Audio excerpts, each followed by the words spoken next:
the job of the school is to educate kids, but oh my gosh, it's so much bigger than that. And so all of these other big things that we're talking about there, it's just like roadblocks in your way to getting to that academic performance that you ultimately are going to be measured on. And so when we can have high psychological safety, we're just kind of removing those roadblocks out of the way.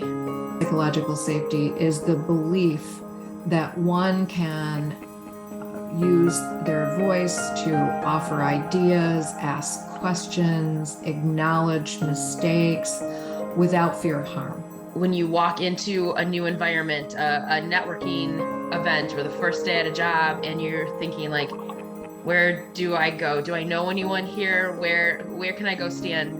Who looks nice enough for me to say, hey, is this seat taken? Can I sit here? That's psychological safety at work. The meeting that we've all been in where like you want to ask a question, but you're like, is this a stupid question? Did I miss this? Did he say this and I just didn't hear that?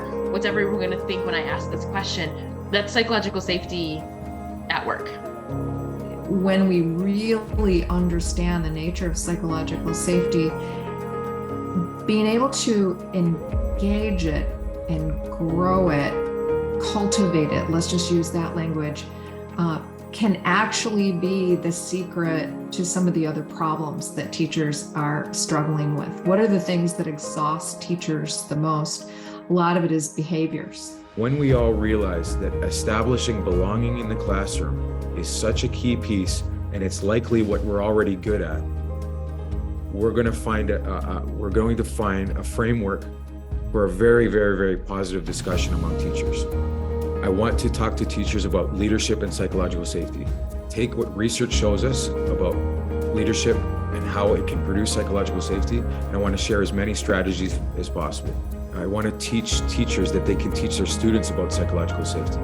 They can teach them about what it means, and they can teach students about how to produce that as leaders themselves. I would just take a big leap and say that students who are in classrooms today, if they aren't educated in an environment of psychological safety, they will literally not be emotionally equipped for the work that they're going to be asked to do. So how do we frame these classrooms so that students feel safe to be involved, and so that students all feel like they're involved constantly with each other in learning? So how do you frame the classroom for group learning?